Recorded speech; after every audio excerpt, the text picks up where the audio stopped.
आज आज जो चौथा वीडियो क्लास शूट हो रहा है उसमें हम पढ़ेंगे क्रिया संरचना की दृष्टि से। पिछले जो वीडियो था वीडियो 3 और क्लास 3 में क्रिया पढ़े थे कर्म के आधार पे जो क्रिया का भेद था।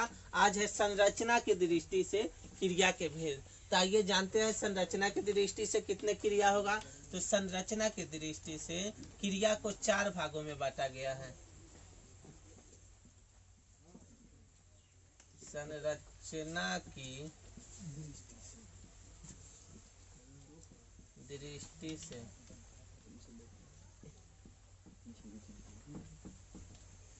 क्रिया को 4 भागों में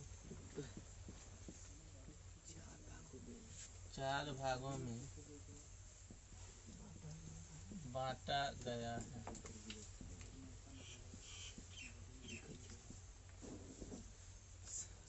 देखिए ये जो टॉपिक है संरचना की दृष्टि से, पिछला जो वीडियो था उस कर्म की दृष्टि से था। जो क्रिया है 2 प्रकार के, अब पढ़ेंगे 4 प्रकार की क्रिया कौन है संरचना की दृष्टि से। तो पहला क्रिया है संयुक्त क्रिया। संयुक्त क्रिया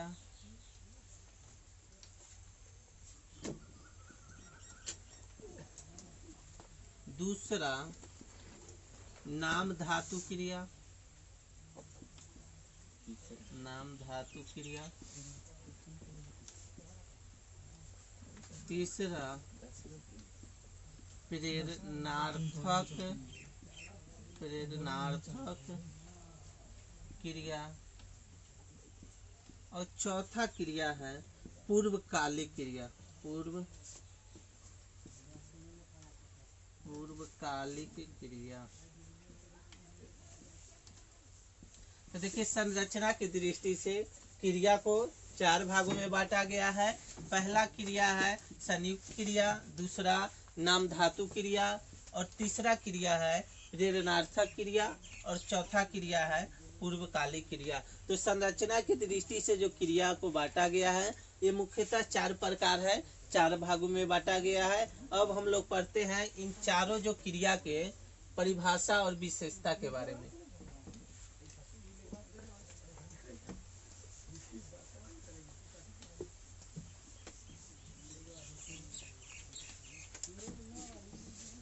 अब संरचना की दृष्टि से पहली जो क्रिया है उसको बोलते हैं संयुक्त क्रिया। संयुक्त क्रिया।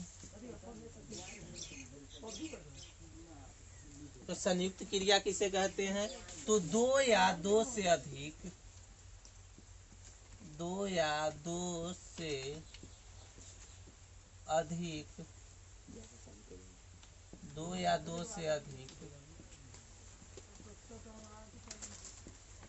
क्रियाओं के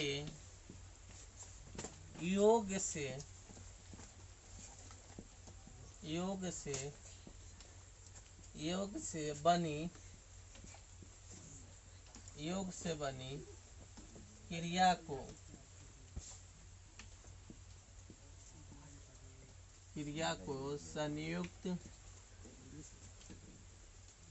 संयुक्त क्रिया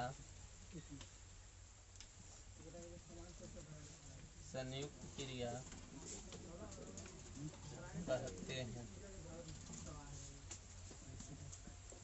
देखिए तो संयुक्त क्रिया किसे कहेंगे? वैसी क्रिया जो 2 या 2 से अधिक क्रियाओं के योग से बना होगा, जिसमें एक से अधिक क्रिया का वर्णन होगा, उस क्रिया को हम संयुक्त क्रिया कहेंगे। जैसे देखिए उदाहरण में, जैसे वह खाना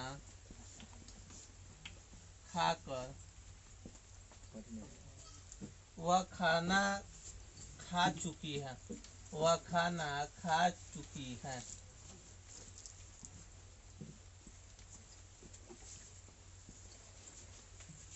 वह खाना खा। तुम घर चले जाओ।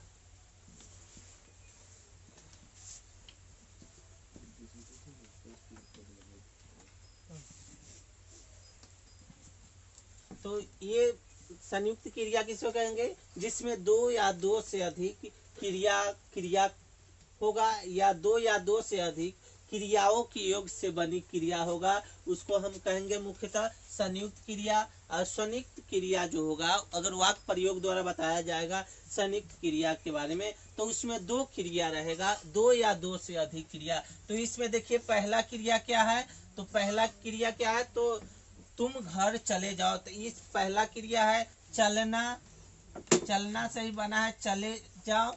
और दूसरा है जाना। और देखिए संयुक्त क्रिया होगा, दो या दो से अधिक क्रिया होगा, दो क्रिया भी हो सकता है, दो से अधिक क्रिया भी हो सकता है। तो ये जो दोनों बना हुआ है, ये दोनों में दो दो क्रियाओं का योग है। अब दूसरा है नाम धातु क्रिया। नाम धातु क्रिया, नाम धातु क्रिया कहेंगे किसको, तो जो क्रिया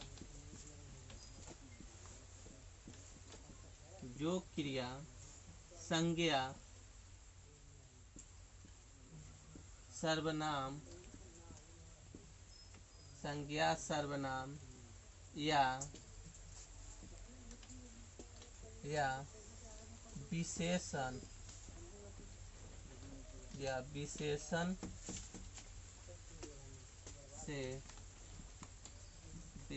से बनती है,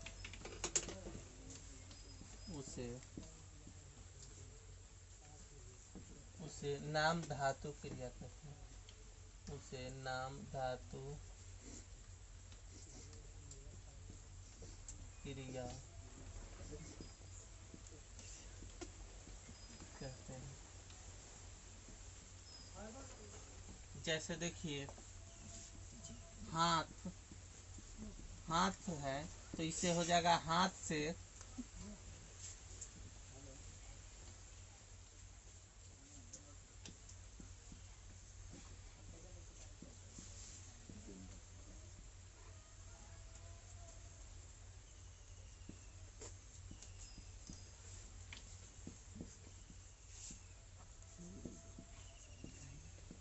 देखिए, तो नाम धातु क्रिया क्या होगा, तो जो क्रिया संज्ञा सर्वनाम या विशेषण से बनती है उसे नाम धातु क्रिया कहते हैं। मतलब संज्ञा से उसको क्रिया में कैसे परिवर्तित किया जाता है, तो यहाँ देखिए हाथ क्रिया है और इसको नाम, हाथ जो है संज्ञा है और इसको जो क्रिया में परिवर्तित करेंगे तो इसको हथियाना हो जाएगा। और उसी तरह लाठी जो है, अगर इसको नाम धातु क्रिया में परिवर्तित किया जाएगा तो ये लठियाना हो जाएगा।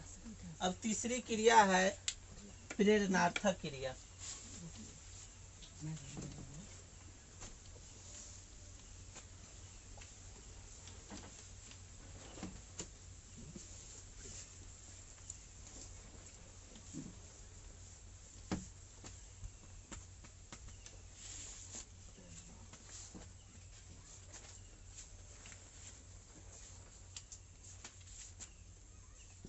तीसरा है प्रेरणार्थक क्रिया।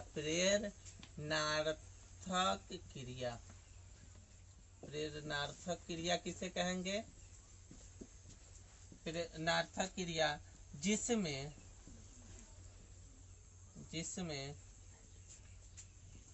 कर्ता स्वयं कार्य न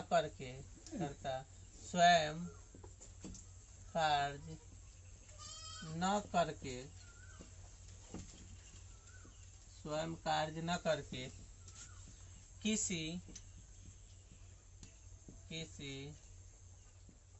दूसरे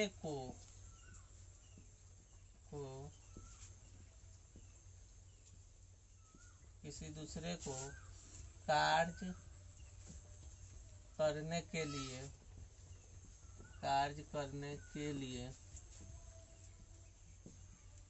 करने के लिए प्रेरित करे उसे पूर्वकालिक क्रिया कहते हैं। उसे पूर्वकालिक क्रिया पूर्वकालिक क्रिया कहते हैं।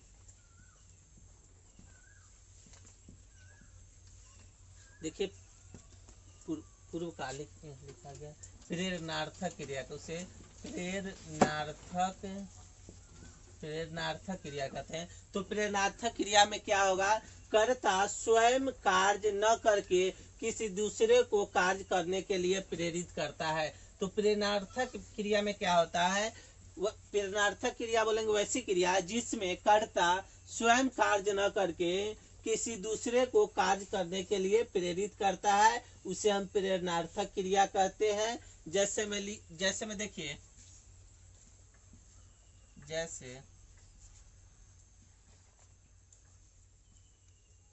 जैसे मैं राधा से पत्र लिखवाता हूँ।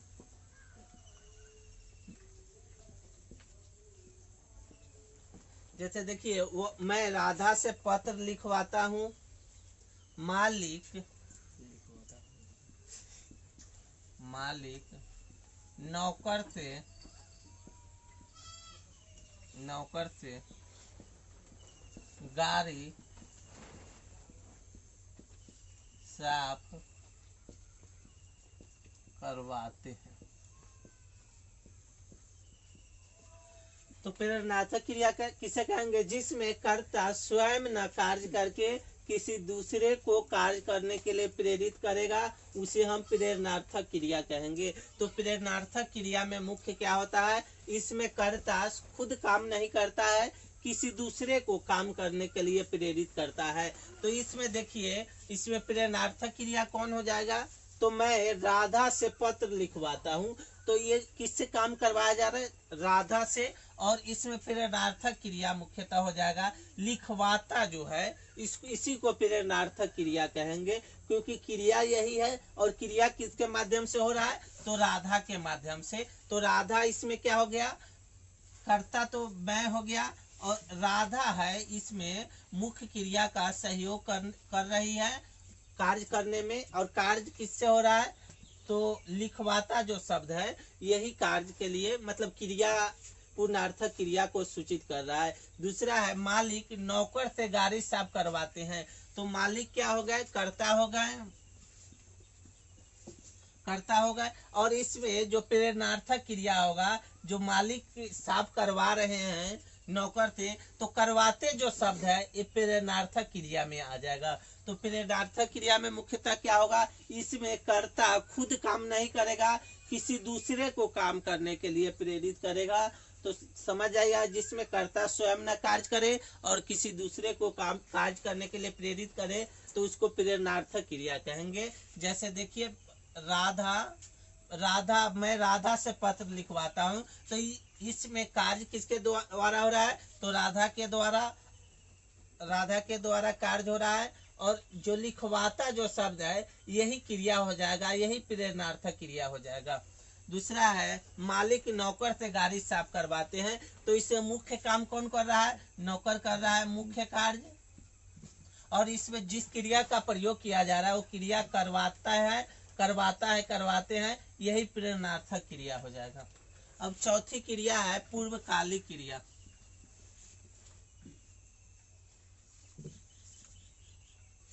पूर्वकालिक क्रिया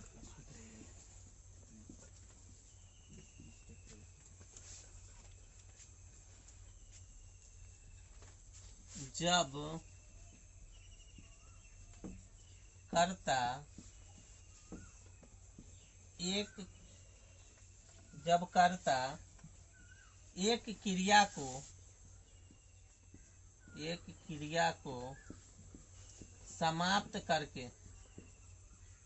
क्रिया को समाप्त करके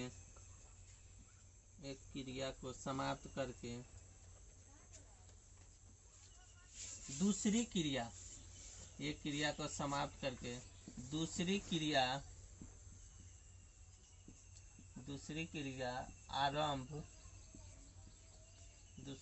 आरंभ कर दे,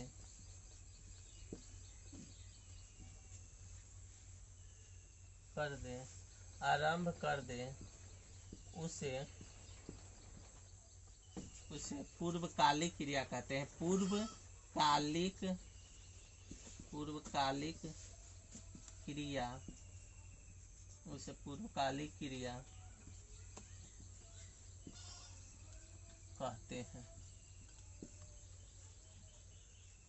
जैसे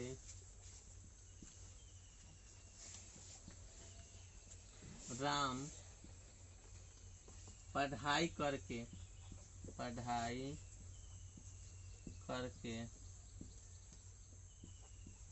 सो गया। मैं खाना खाकर बाजार जाऊंगा। मैं खाना खाकर बाजार जाऊंगा।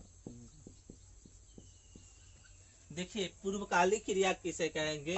तो जब कर्ता एक क्रिया को समाप्त करके दूसरी क्रिया को आरंभ कर दे तो उसे हम पूर्वकालिक क्रिया कहेंगे। पूर्वकालिक क्रिया में क्या होगा? एक काम समाप्त हो जाएगा और उसी के बाद दूसरा काम शुरू हो जाएगा, तो उस क्रिया को पूर्वकालिक क्रिया कहेंगे। जैसे देखिए राम पढ़ाई करके सो गया, तो दो गो काम करा है, एगो पढ़ाई किया है, दूसरा सोने की काम है। अब बीच में जो ये शब्द इस्तेमाल किया गया है यही हो जाएगा पूर्वकालिक क्रिया। इसमें आपको पूछा जाएगा से वाक्य दे देगा और पूछा जाएगा से इसमें पूर्वकालिक क्रिया कौन है, तो ये जो करके शब्द है, करना को यहाँ परिवर्तित करके किया गया है, तो यही करके जो है पूर्वकालिक क्रिया हो जाएगा।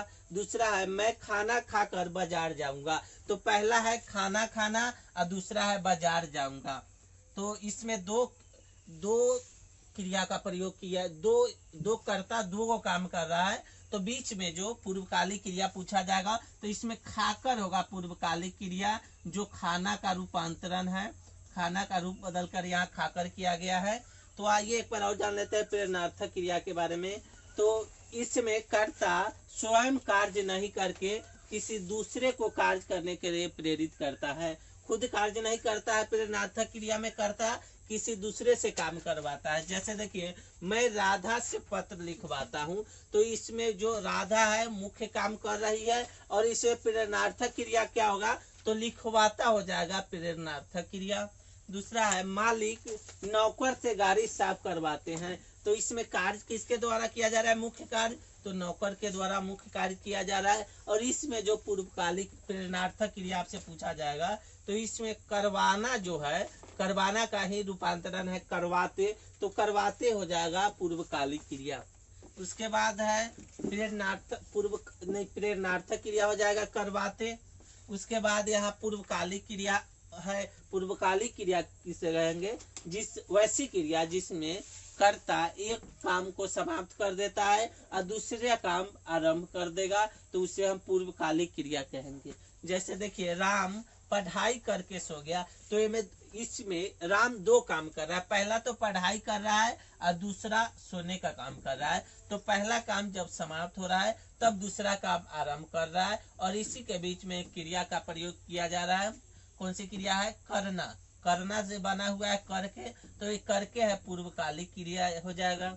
दूसरा है मैं खाना खाकर बाजार जाऊंगा, तो इसमें जो दो शब्द है, एक तो है खाना खाना, दूसरा बाजार जाऊंगा, तो बीच में जो एक खाकर इस्तेमाल किया गया है यही खाना का ही रूपांतरित क्रिया खाकर है। तो यहाँ पे खाकर और करके ये दोनों पूर्वकालिक क्रिया है।